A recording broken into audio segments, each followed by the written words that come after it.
Let's talk about something that's at the core of doing anything that actually matters. What if I told you that your biggest obstacle, it isn't your talent, it's not your resources, it's not even the competition. It's the war happening right between your ears. Look, you've got the bow, you've got the arrows. You have all the strength and smarts you need. So why do you still miss the target? We love to blame things outside of ourselves, but the real saboteur, it's something much, much closer to home. It's something primal. You know what I'm talking about. It's that twitch, that unconscious, almost magnetic pull of your hand towards your phone even when you know nothing's there. It's a biological reflex that's been trained into us, a hidden enemy that hijacks our potential and yanks our aim away from the goal, 1 minute at a time. But here's the really powerful part. If that reflex can be trained into you, well, it can be trained out of you. What if you could literally rewire your brain, build a kind of mental armor that makes focus your natural default state? That's exactly what we're going to break down. To really get this, we need to start with a story.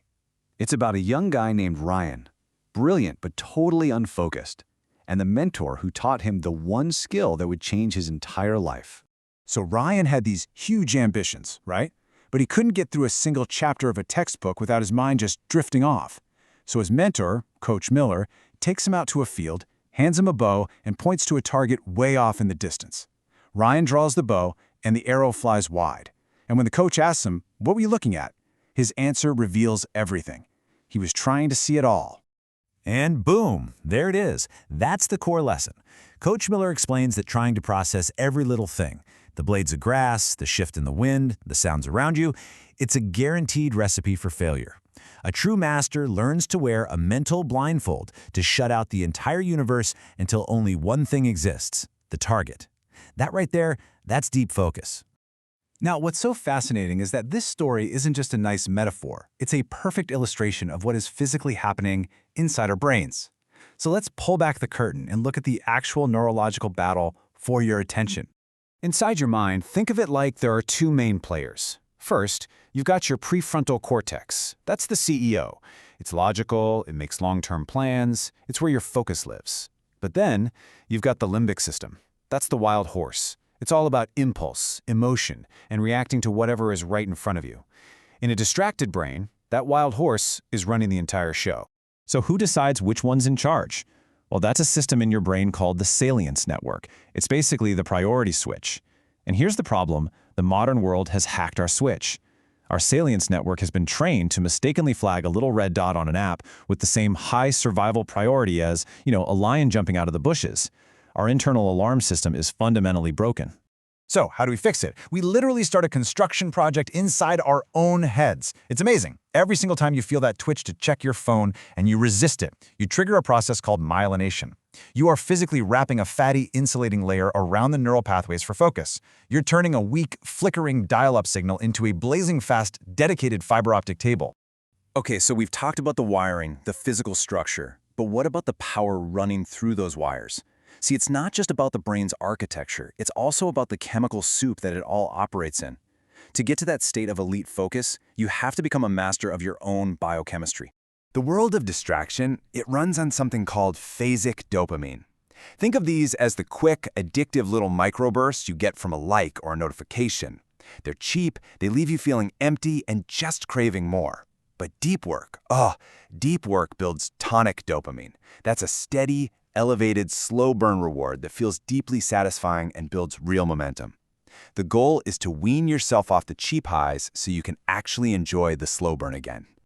And when you push through that initial resistance, that feeling of, I don't want to do this, your brain rewards you with the ultimate performance-enhancing cocktail.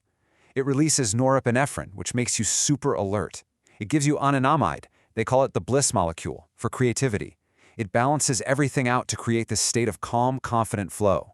You are literally shifting your body away from stress chemicals like cortisol and into a state of peak performance.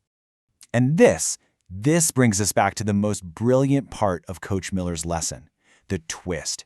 He didn't just tell Ryan to look at the target, he told him to notice the blur. He explained that if you can clearly see the individual blades of grass in your periphery, your brain is wasting precious energy on low-value data.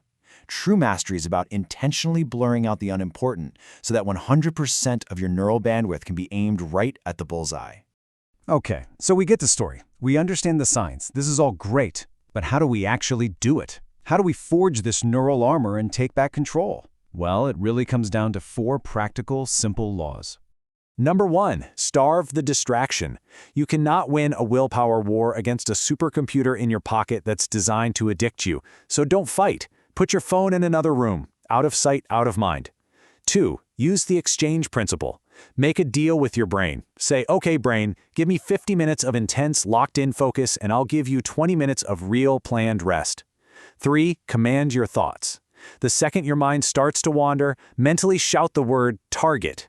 It's like a command that snaps your prefrontal cortex back to attention. And 4, practice patience. This is key. Like a bamboo tree that spends years building its root system underground before it ever breaks the surface, your focus is getting stronger with every single rep, even when you can't see the results just yet. And look, this isn't just some neat productivity hack. This ability to hold your focus on a single target, despite all the evidence of failure around you, is the one common thread you'll find in almost every story of greatness. And that's the real takeaway here. Your internal focus literally shapes your external reality. Because Sanders didn't see himself as a failure, eventually the world had no choice but to stop seeing him that way too. The target you choose to focus on, that eventually becomes the person the world sees. So it all comes down to a choice, a really fundamental one.